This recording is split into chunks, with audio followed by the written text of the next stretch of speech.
మిత్రులకు శుభోదయం. నేను మీ శ్రేయభిలాషి JS Bavajan. JSB with you YouTube ఛానల్లోకి స్వాగతం. ఈ ఏడాది మామిడి సీజన్ ఉమ్మడి చిత్తూరు జిల్లా పరిధిలో దాదాపు పూర్తయింది. ఈ మామిడి సీజన్లో తోతాపూరి రకం మామిడికి గిట్టుబాటు ధరలు లేక రైతులు కష్టాలు పడుతున్న వేళ రాష్ట్ర ప్రభుత్వం ముందుకొచ్చి టన్నుకు 4,000 సబ్సిడీ ప్రకటించిన విషయం తెలిసిందే. ఈ ఏడాది ఉమ్మడి చిత్తూరు జిల్లా పరిధిలో మామిడి సీజన్ దాదాపు పూర్తవడంతో మామిడి రైతులకు ప్రభుత్వం ప్రకటించిన టన్నుకు 4,000 రాయితీని వారి ఖాతాల్లో నగదు జమ చేయడానికి ఆ పనులను వేగవంతం చేసినట్లు ఉద్యాన శాఖ అధికారులు పేర్కొంటున్నారు.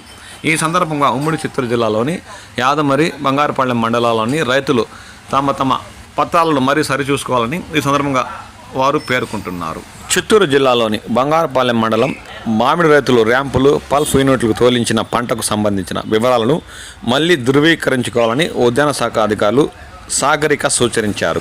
రైతులు తమ ఆధార్, బ్యాంక్ పాస్బుక్ జిరాక్స్తో పాటు అవసరమైన పత్రాలు తీసుకొని హాజరై వివరాలు పరిశీలించుకోవాలని ఆమె పేర్కొన్నారు.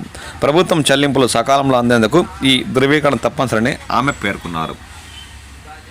ఇక యాదమరి మండలంలోని తోతాపురి మామిడి పండ్లను ఫ్యాక్టరీలు లేదా ర్యాంపులకు సరఫరా చేసిన రైతులు తమ సరఫరా నమోదు వివరాలను తప్పనిసరిగా ధృవీకరించుకోవాలని ఏవో దీప విజ్ఞప్తి చేశారు.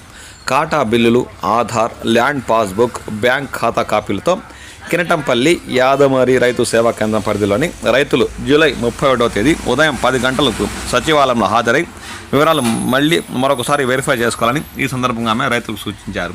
ఈ విషయాన్ని బంగారుపాళ్లెం, యాదమరి మండలాల్లోని మామిడి తోళ్ల రైతులు తప్పకుండా గమనించి తమ వివరాలను మరొకసారి వెరిఫై చేసుకోవాలని, ఈ వెరిఫికేషన్ తర్వాత రాష్ట్ర ప్రభుత్వం అందించే టన్నుకు 4,000 వారి ఖాతాలోనే నేరుగా జమ అయ్యే అవకాశం ఉందని ఈ సందర్భంగా ఉద్యాన శాఖ అధికారులు పేర్కొంటున్నారు.